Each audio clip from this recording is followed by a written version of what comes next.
I wanted a chance to talk with you both about your work and think through some of what you offered and just have a chance to have a bit of a dialogue.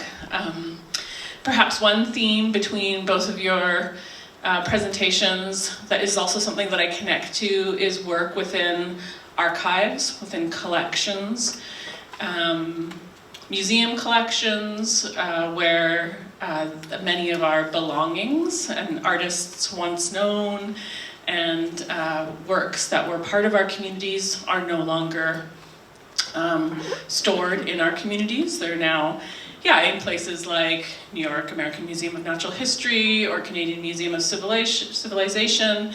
And of course, we're also not the first generation of artists, Indigenous artists in particular, to visit those places, visit our belongings.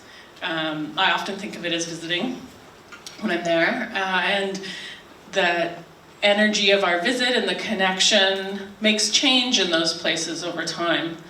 And I'm thinking about previous generations of artists and community members who've also sought to visit at the museum in order to, I really think of it as a kind of awakening in order to sort of awaken some of those materials. And I know we spoke how some of that enters into your work in both cases. So you described Marika, that amazing figure, and how that's entered into your printmaking work, and Krystle, the arrow, and how that's a form you're working with now. And for me, this has also been a really something I think about with a rights-based approach, like in terms of our rights to those materials that were meant for our communities, not only aesthetically, but also culturally. And I just wondered if you would share, Marika, I know you talked a little bit more about entering those spaces, but maybe there are ways, and maybe we should speak them here, that museums and collections can make those belongings more accessible to communities, to artists, and if there's something that you can think of in your experience that would address that, make those more accessible to you or to others in your community.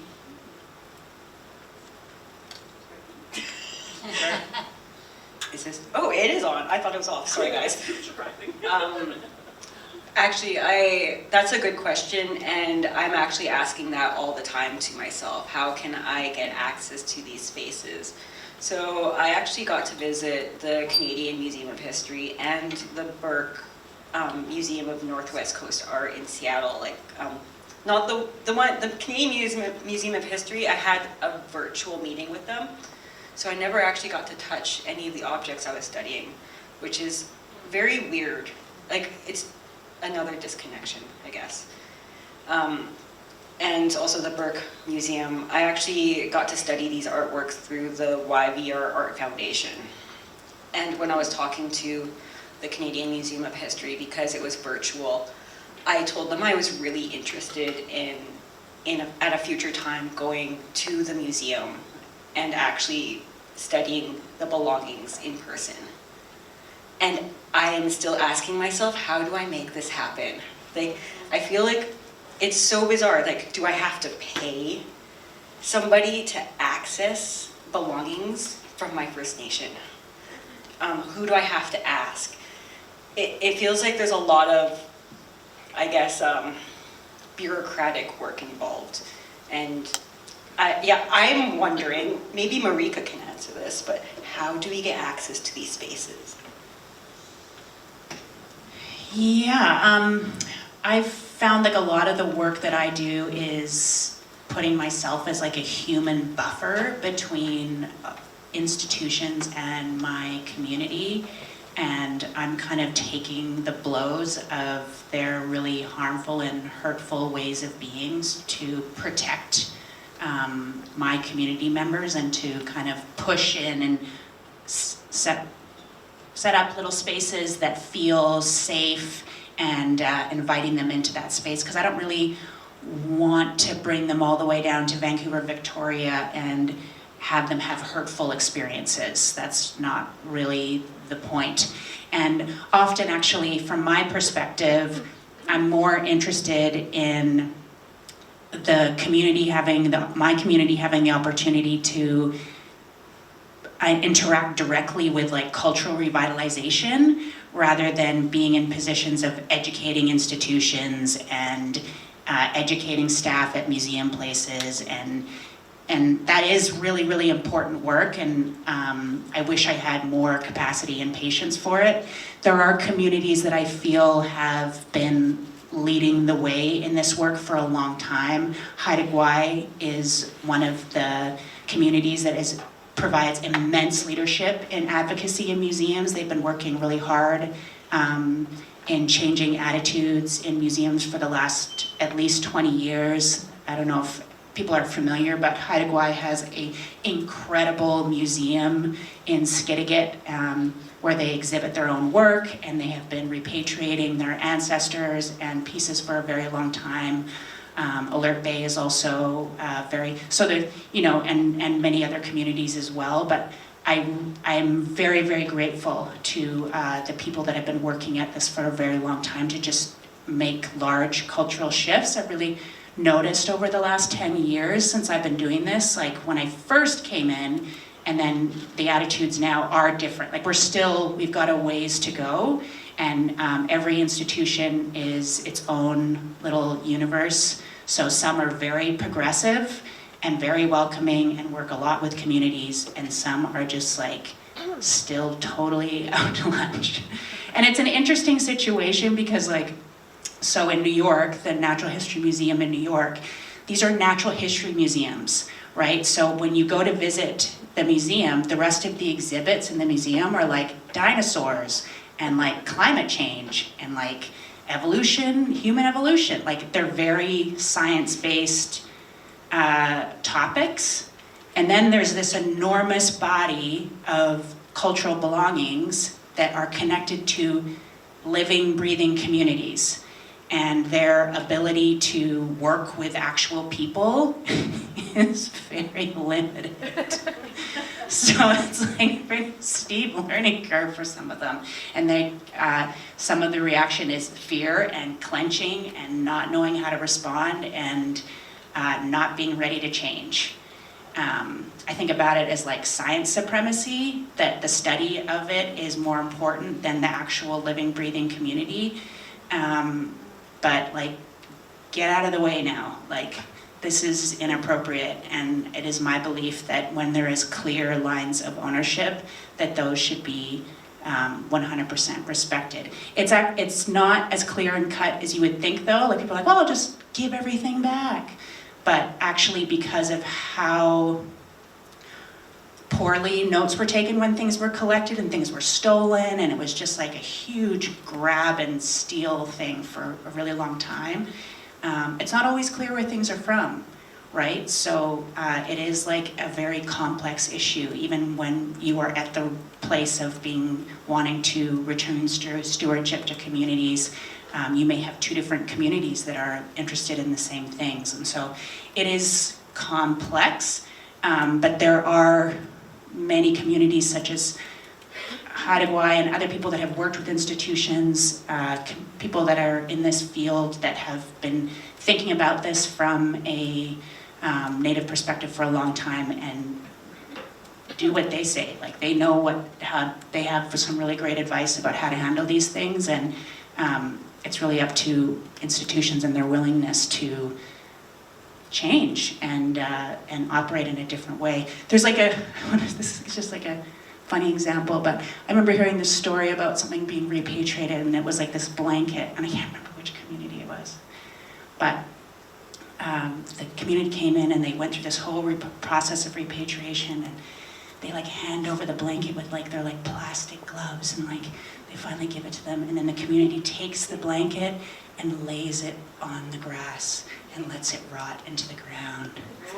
And I was like, yes! Like it's like the perfect example of just like the juxtaposition between the worlds. And in my opinion, that's their choice, and it's okay. Yeah, I think on this same thread, and you're right, there are many communities and people who've been doing such important work, And despite those stellar examples and work being done, there's still so much work to be done.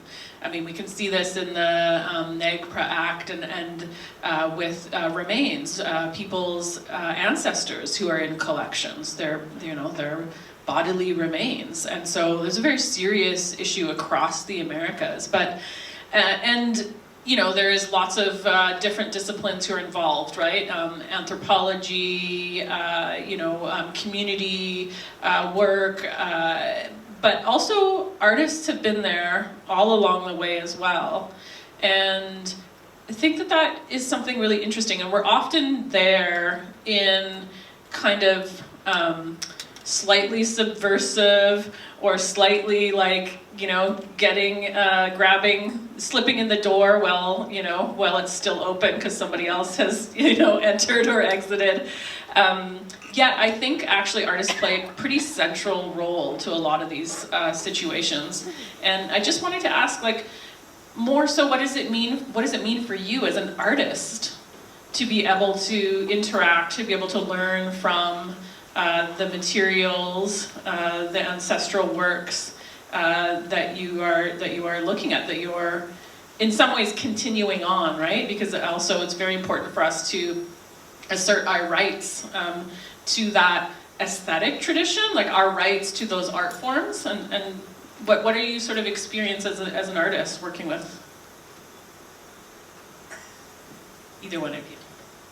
I was curious, can I ask you, follow up, just like when you were talking about that arrow from your great uncle, I've had that experience too, where you're kind of entering an institution and you're like, oh yeah, I've got these research things and then you're faced with the intimacy of my family member made this.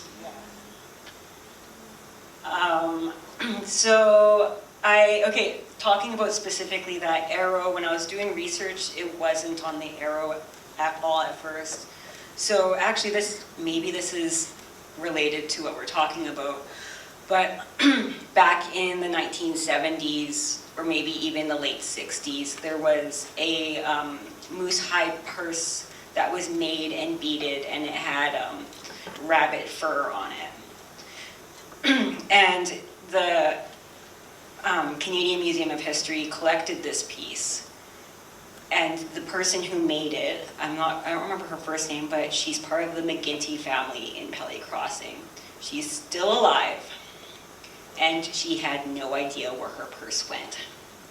Turns out somebody stole her purse and then sold it to the museum for hundreds of dollars. And so a group of elders from my First Nation they got together and they went in person to go converse, have a dialogue with the purse specifically. And at the time, the purse was labeled as just Yukon Native. They had no idea which First Nation it was. And so the work of the elders in my community essentially opened the door for me to step in and be like, I also want to research this purse. I'm interested. What's it made of? Because it had a whole bunch of really cool stuff on it. So that's how I got involved with Canadian Museum of History. But when I was working with them, because they have so many artifacts that are mislabeled, we're going through them and I'm like, oh wait, Silverfox, that's interesting. But it was labeled as a different region. But it was mislabeled again. So my family right away is like, yeah, we know him. This is what he did. He would make tools. That was my great uncle. And it was really interesting to me because I didn't know that this piece was in the collection at all. And then essentially the piece called to me. It's like, hey, remember me? Bring me back home. So now my First Nation knows about the arrow, which was lost in their collection. And it's weird as an artist because I look at the arrow and I'm like, I'm looking at aesthetics.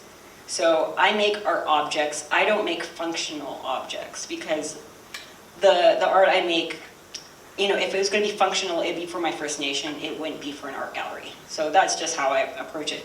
However, as an artist, like interacting with these objects, I don't know, they're like changing me as an artist. They're making me think in a different way. They're making me experience art in a different way. And it's really weird because it's almost like the object is alive. Yeah, so I don't know. That's my artist thing.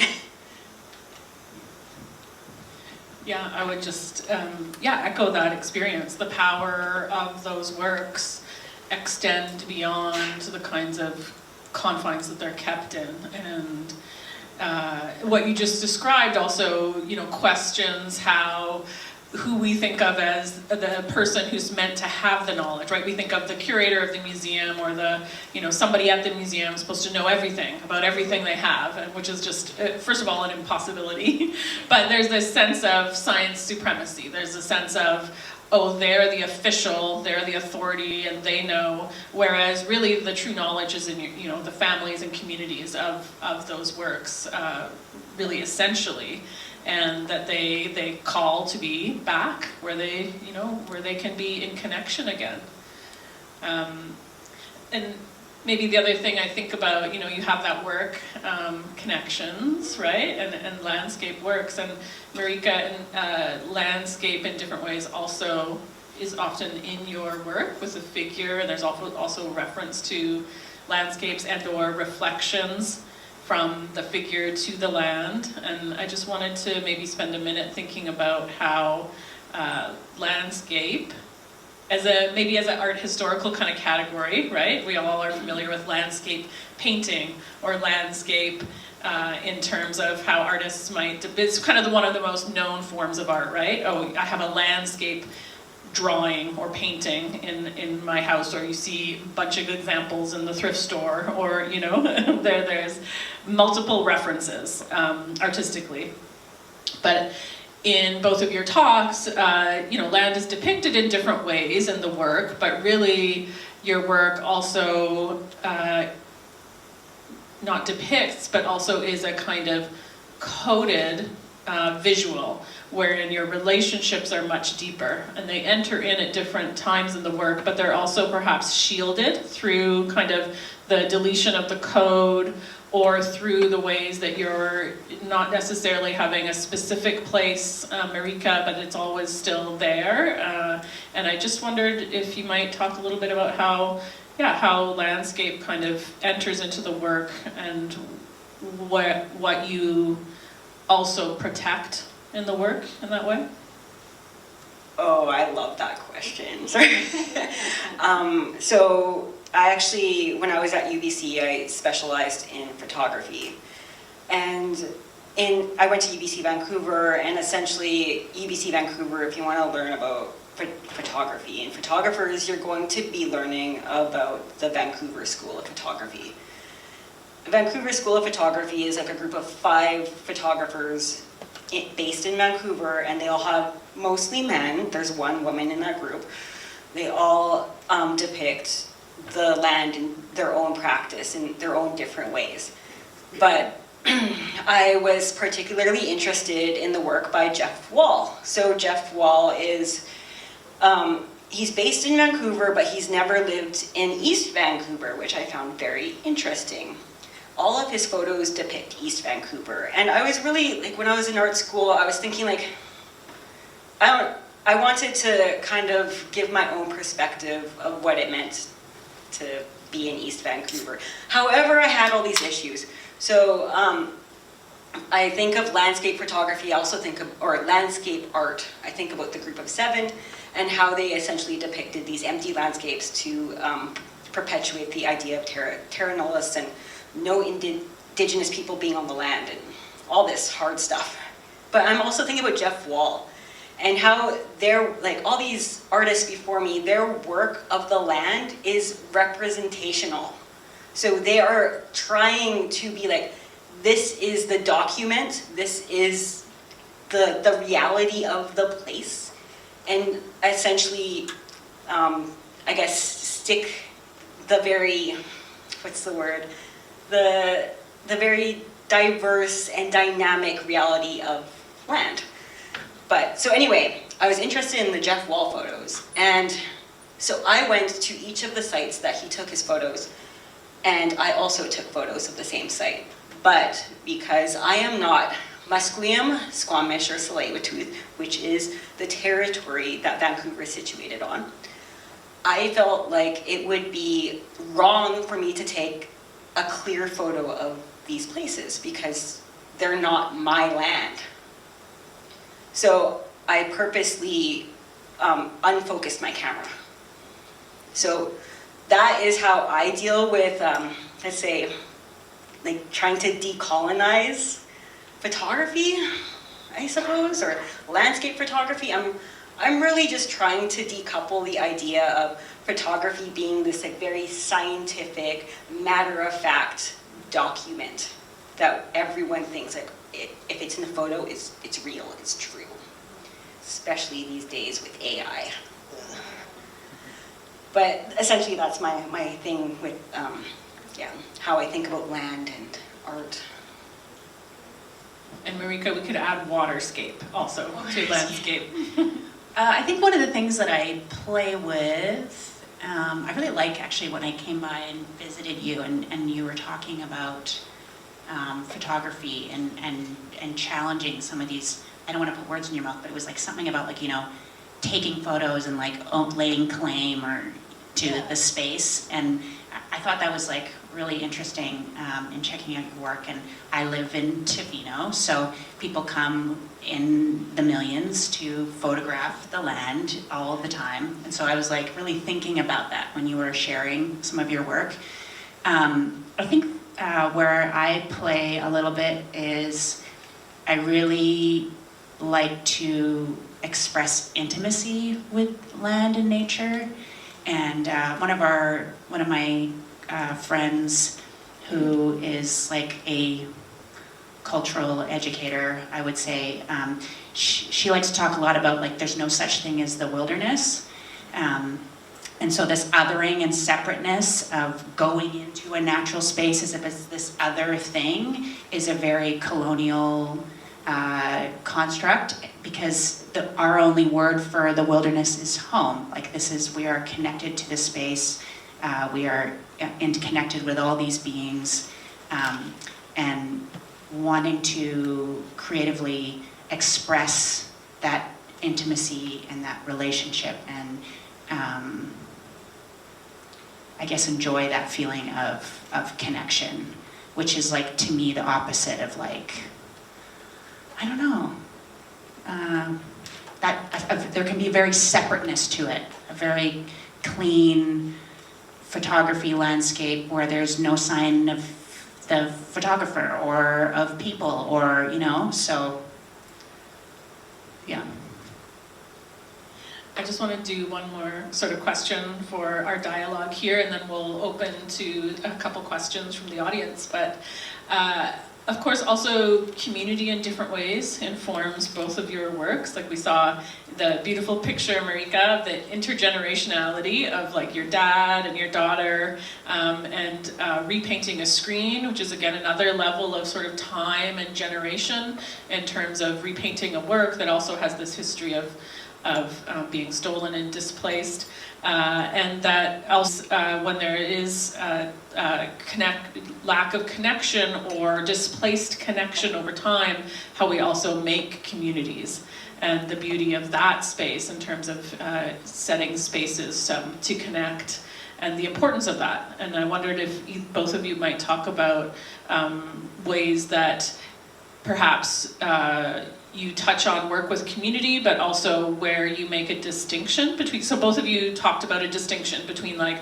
this is work I'm doing as an artist, which I might share within some kind of art platform, whether in a gallery or selling the work to a collector, this kind of thing. But you're intentional about it. You also have ways that you are enacting works that are actually for family or for community. And I think sometimes as a younger artist, or when you haven't navigated these things, you might sort of, I mean, I can think about times I've made mistakes between things that you wanted to be like, oh, this is really cool, so I'm gonna put it in my art, and then you might get feedback that wasn't appropriate for that space. Or you feel it based on the community who's attending those different spaces. And I just wonder if each of you would just comment a bit on navigating that between communities, art practices, what you want to show, what you keep for a separate space, and how you decide. I think for artists, I think we're all navigating that space, and there's no there are some harder rules, but I work a lot in community and in any sort of realm of cultural use of anything. There is a wide range of opinions on any given topic about who should be using what and when they should be using it, and those people are using it wrong. And it's a wide spectrum, and it's a conversation that is happening around cultural revitalization. And so it's a space that we are all moving through and navigating. And I feel like in the artists that I'm connected to, people make different choices. People have different lines, and I respect other people's choices, and I enjoy those conversations with other people about this is what I share, this is what I don't, this is why not. And I am always, for myself, thinking about that and adjusting that, and at times feeling like there might be a reason to share something. And at the end of the day, that I live with my choices. I have to stand by the choices that I make. And I also need to live with the fact that not everybody agrees with my choices. And I do have people that I trust, that I kind of gauge things on. But because we live in this environment and we are kind of all strategically doing things for our own reasons, to advocate for things, or that there's a complexity to it. You come to peace with your choices. For me, I don't often share publicly things that I make for cultural use for families. I don't post them online. I enjoy that, belongs to them. Sometimes I might, for certain circumstances. There's things that are lighter, not as sacred secret. And then in terms of putting things into the public eye, there's an intention, kind of a message why that I'm pushing something out to be viewed. But it's complicated. It's complicated. And yeah, I guess it's a constant conversation, and it's a constant adjustment is how I experience it. Oh, yes. Do you? So, one of the tools I have in my toolbox to make art, we call it Dooley Law. And Dooley Law is our Northern Tachoni protocols. And so Dooley Law is 4 pillars. It's caring, sharing, teaching, and respect. So using Dooley Law to make art, that means making art that you can teach to other people. You can share it with other people. It shows respect for your culture. And sorry, I'm like, sharing, caring, teaching. So actually I said teaching. So teaching, you can teach the art or craft to another person. However, another part of our protocols is you will make mistakes. And part of that is you're going to learn from those mistakes. And once you clumsily fumble through, you're going to know how to do it right, and you can teach it. So I know that with Indigenous art, a lot of it can be for the community specifically. So let's say, it'll be a mask that gets danced. That's not to say that there's masks that get made that aren't danced. I think essentially we just have to learn how to, so let's say I'm making a mask there are protocols in making a mask for a gallery versus making a mask to dance with. And also my First Nation, because we are a two-clan system, we do have a rule where you can only make your own clan crest if it's for ceremony. So I can only design wolf stuff if it's for a person passing, a wedding, some kind of celebration, and a name being gifted. Just those are the very, very small windows where I will make wolf crest art. And so this is just how I work. You will go through all of my artworks and you will see no wolves, because I'm respecting the tradition that we've had. But like I said, always making mistakes, learning from your mistakes. Being human is making mistakes. And I think a lot of people are so scared of making mistakes when they make art. They become like frozen. They're like, I can't do this because I don't have an elder to talk to, for example. I don't have a person to guide me through this, how to do it, and with the right protocols. And I get that. It's especially hard when you're young, and it's especially hard when you don't grow up in your community. However, now that I'm older, I have like a network of elders that I can consult with, and I have a better relationship with my First Nation. It's all about growing, and I still make mistakes. Yeah. Yeah, I just wanted to echo what you were saying there, because I also feel that being corrected is like a really important and valuable experience, and it can sting a bit, but it's a learning sting, and to be receptive to being corrected, to hear out anyone's concerns about things is like such an important part of it, and a willingness that mistakes are a part of your process, and that's okay, and you can correct mistakes. You can correct mistakes, and you can make things right, and still do. Yeah.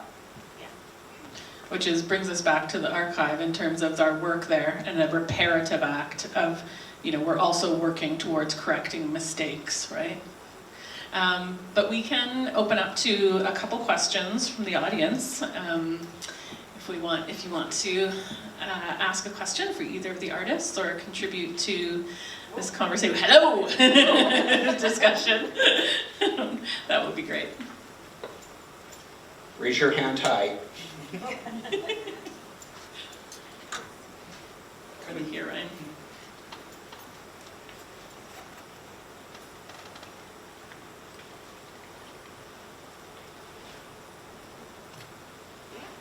Thank you so much for this opportunity, and thank you both for sharing your work. It's really, really amazing, really interested in it. And I'm also really interested in the conversation around the work with the archives and what it means to both reclaim, but also what it means in terms of preservation.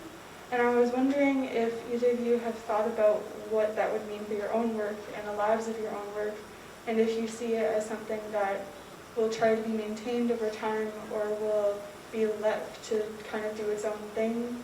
And I would think about the story of the community getting their blanket back from the museum and just letting it go back to the earth.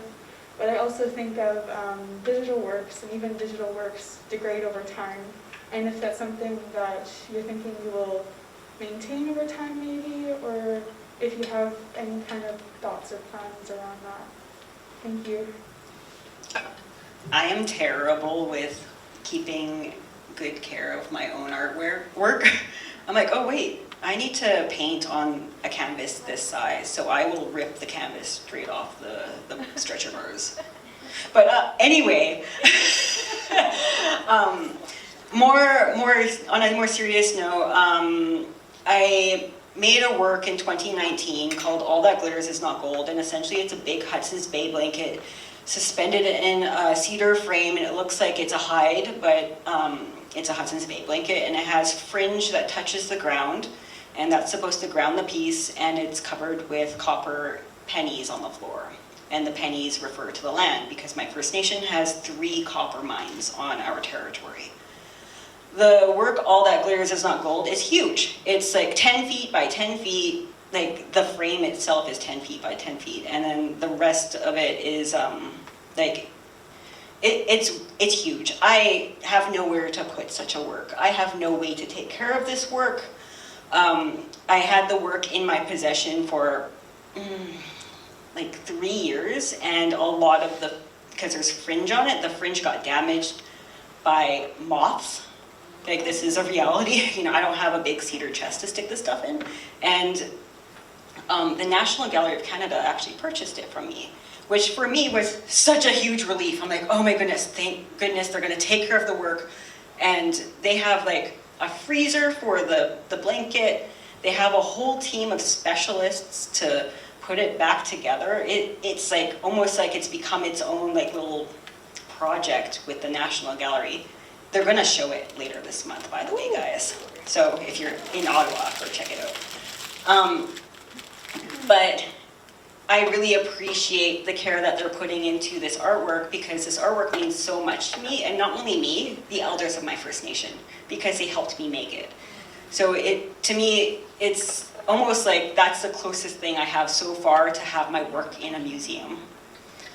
And I appreciate that, but at the same time, I also will continue to rip my painting straight off the frame, cut my photos up into pieces, and do all sorts of really weird stuff. So yeah, I like it on one hand, but at the same time, I think that, okay, so one thing that sticks out in my head, in the Yukon we have totem poles, and the totem poles are supposed to be left in the ground until they rot. However, now in the Yukon they have like teams of conservationists to make sure that the totem poles get maintained regularly, repainted, even if the person who put it together is passed away. And I feel like it's just this weird, like, iffy spot where it's like, I don't know if this is the right way of doing things, and I don't know if it's the wrong way to do things. It's one of those weird gray areas. Yeah, I'm notoriously like not sentimental. Both my parents are borderline hoarders, and like they're both horrified that I let go of things all the time. It is of my belief that you kind of let go of things and you make more space for new things. And so even though I can understand the value of holding on to things, especially when you have such like art forms that are like just hanging on, but you know, there's only one person that's doing this type of work anymore.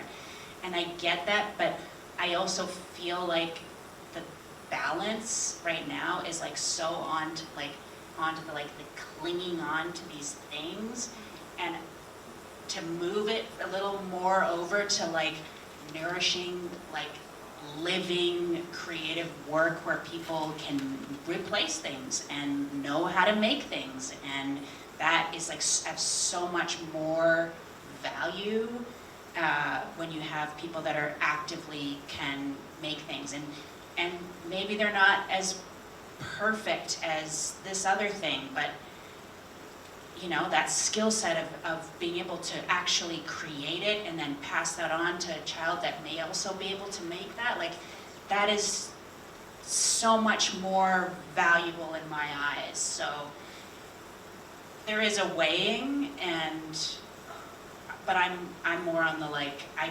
burn piles of artwork all the time, and people are horrified. Hold on. I just want to interject there that when you burn something as an Indigenous person, you're sending it to the spirit world. Yeah, people are like, "What are you doing? I want that." And like, That's a good collection. yeah.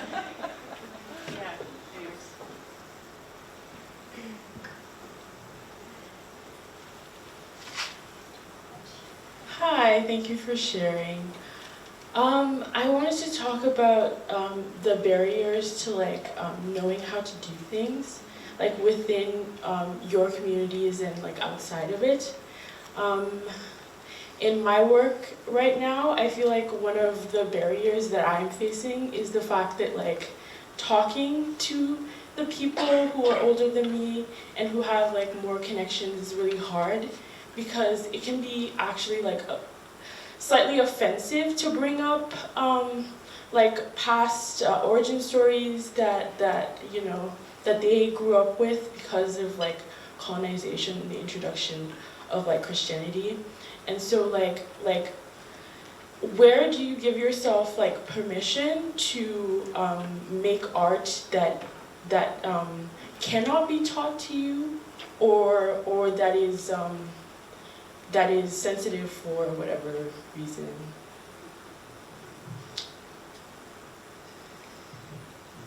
I just make the work and then ask questions later, and then hopefully get some good feedback. Sorry, I'm terrible.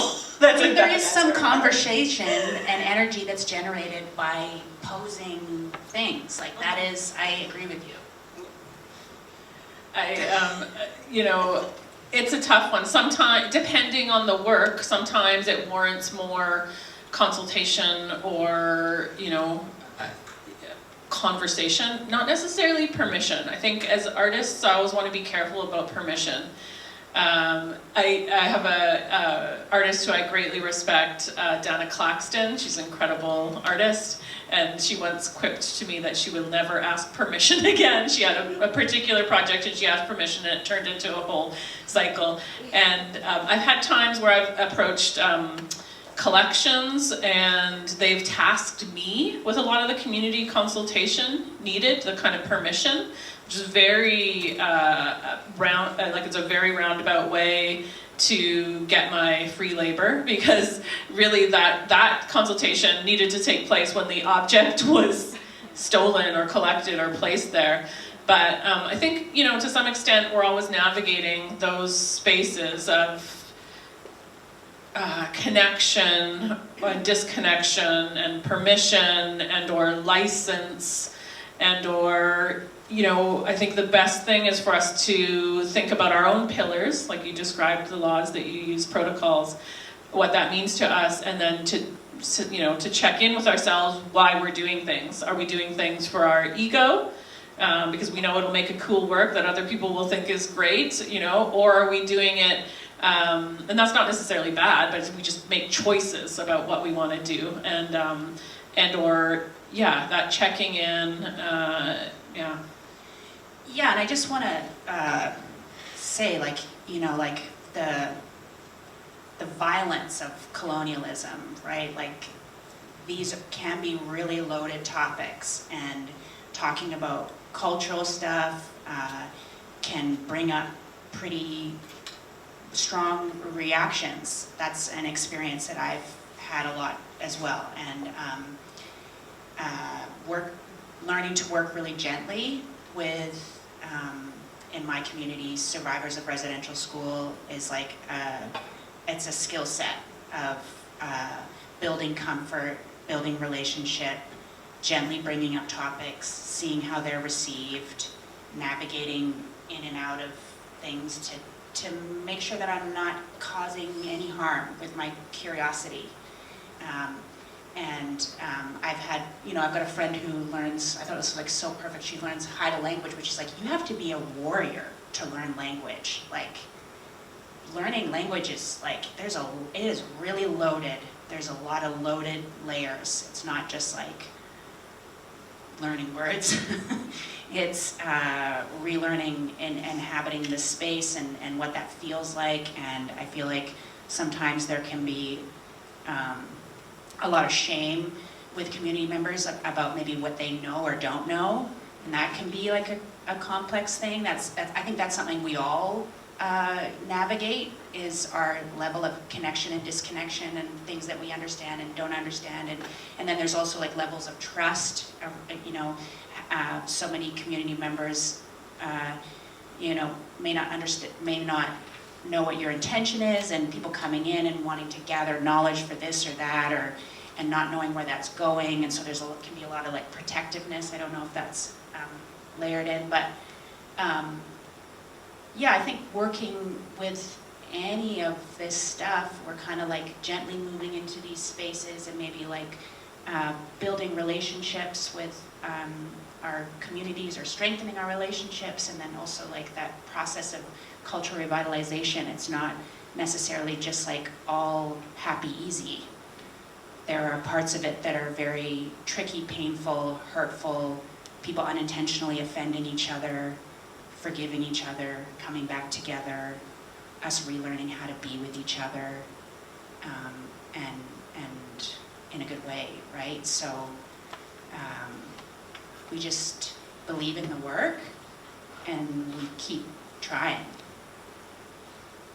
Also, I would like to add in that I think it's really important to acknowledge the work or the knowledge that our elders and knowledge keepers have through a trade. I would, like, they're giving you knowledge, give them something in return. I think that's really important. And also a lot of elders, they don't want money, they want something that's sentimental. And I think that's really important. And also pay them when you can. Yes. No, it's such a good question. I think it's, there's so much to navigate there. But I will maybe add that shame is the least useful one in there. And that it's something that a lot of us who are, have families and histories with colonization, it's a tough one to get rid of. You gotta wash that human, domesticated human out. I like that one. I think there was one question at the back. Any other questions?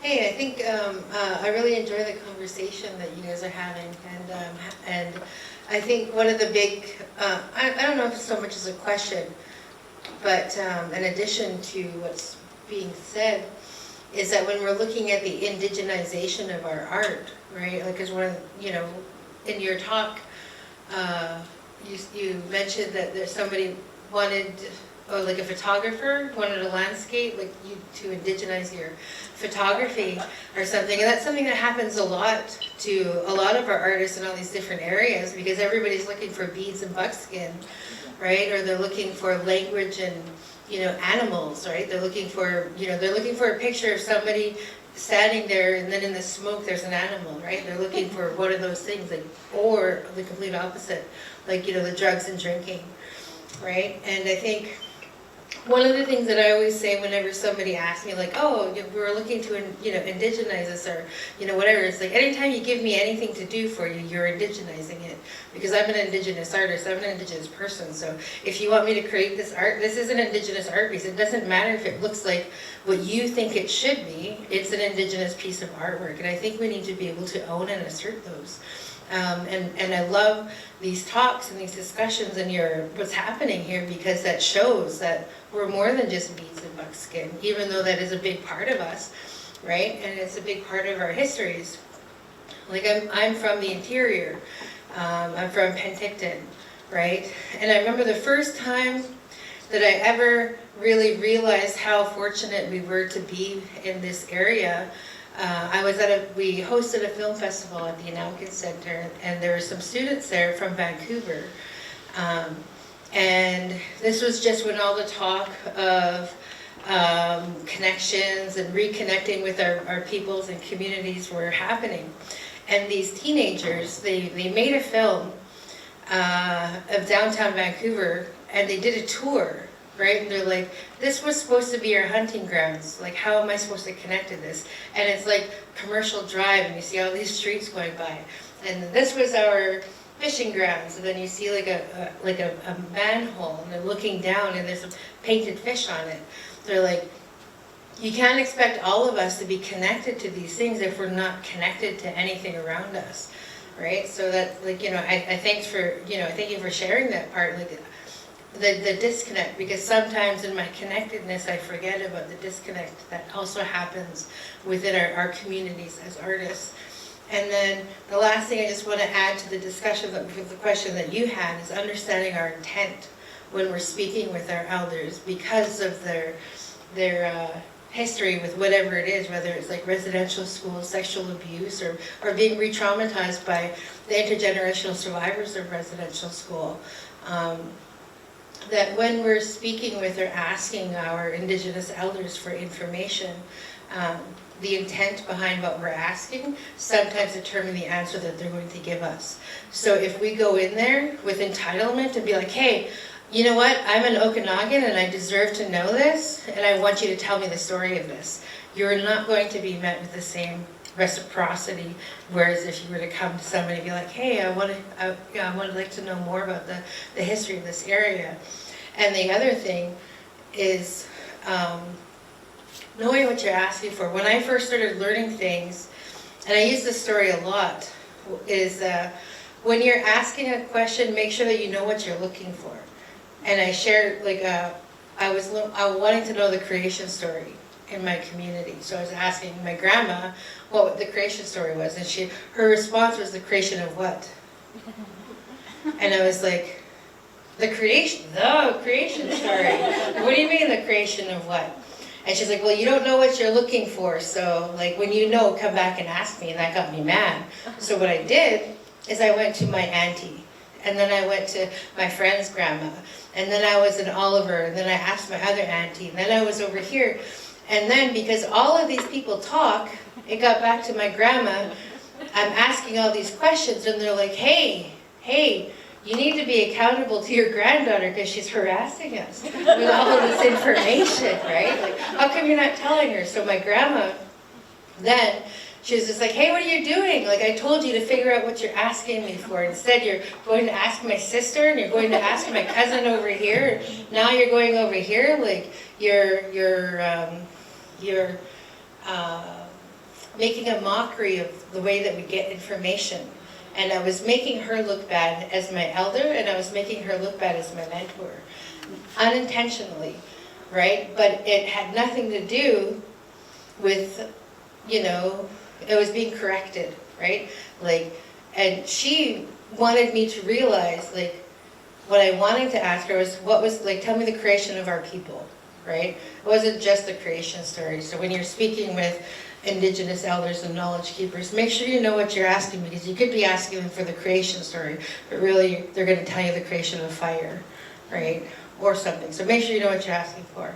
And I thank you guys for all of the hard work and amazing work that you guys are doing. Yeah. And one day, like 100 years from now, someone's going to be looking at your work in that museum, and they're going to be like, is this labeled correctly? This is from my community. What are they going to say? Except for the institution will be right in that community. It won't even be an institution. It'll be a dance or something, right? That's like where we want to see those things change. I think we can take one more question. Okay, awesome. Thank you guys so much for speaking. I am like so excited whenever I hear the word archival work and revitalization. I guess my question to you is, when you were looking, especially in regards to, as you were speaking earlier, like not knowing which piece belonged to whom, did you find out what that piece like was your own like relative just got, and it's kind of like when you look at a cousin, you're like, I know you're one of us, but I don't know how you're one of us. Which one of my uncles were messing around in this territory? And or was it like you had to like really confirm it? Because I guess my fear is like in these archival work, it's like claiming this as Haudenosaunee, but it may not be Haudenosaunee, it may be Huron or Anishinaabe, and then like further mislabeling, further disconnecting this piece from its families and communities when the documents are erased or not there. I think one of the interesting things that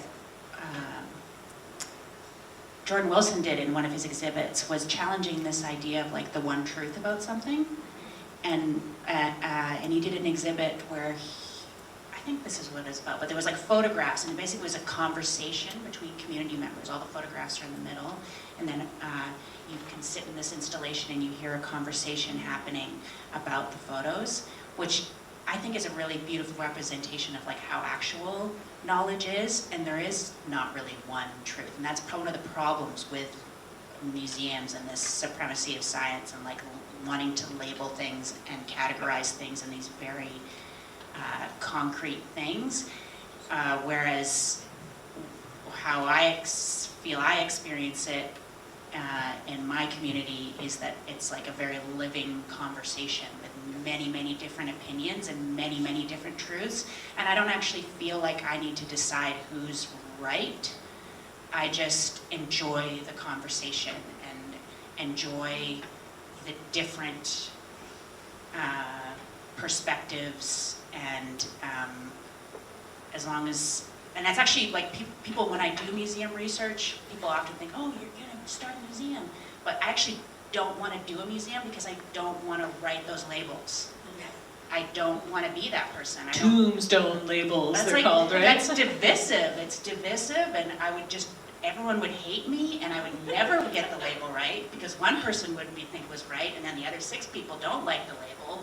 Like, that's not how it functions. So I don't know. I don't know if we ever like fully know.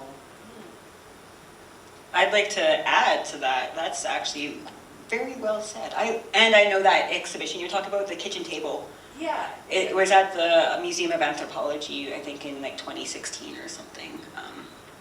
Anyway, that work is very powerful. And when I'm looking at, let's say, the labels of these artifacts in museums, so one thing that stands out for me is, so I'm Selkirk First Nation. Huchan Hudan means people of the flatland. So that is our traditional name in Northern Tutchone to talk about ourselves. We are the Huchan Hudan. And so Selkirk First Nation was not established until like 1997. Before that, we were just called Peli Indians. And so the organizational style in the Yukon now is very contemporary. We have a place, this is where I live, Whitehorse. So Whitehorse has, it used to be called the Whitehorse Indian Band. And Whitehorse, it's now called, Kwalin-Dun First Nation. So Kwalin-Dun First Nation is very unique. So Whitehorse is actually based on a trapping, a piece of like land for trapping for the wolf people of all nations in the Yukon. It's where we met. And so the Kwalin-Dun First Nation is actually a First Nation made up of every First Nation in the Yukon. And it's essentially like, oh, that was my grandfather's trap line, or we'd go hunting there. So that's the history there. And so when I think about these labels, I'm like, these labels are so outdated. They don't acknowledge this, we call it the Contemporary Treaty, which is the Umbrella Agreement. The Umbrella Agreement is how it's a self-government agreement between 11 of the 14 First Nations in the Yukon and the Canadian government. So, for example, we have 3 mines on my territory. Every time they want to do a mine on our land, they actually have to consult with my First Nation first, and then they can get permission from the Canadian government. We're a territory, we don't have the provincial people in there, right? So, just thinking about these weird organizational methods, they're just so chaotic. So I totally understand not wanting to do these labels, because I wouldn't want to do them either. I'd probably step on a whole bunch of feet. So like that one, the arrow that said Jimmy Silverfox, while my family knows who this is, the label, it said it was on the other side of the Yukon, and that could be very correct in a way. It could be just he was there and dropped it. I don't know. But the idea is the labels are, nobody wants to be like put in a box. What is going on? Guess that's it. Yep. The end. No.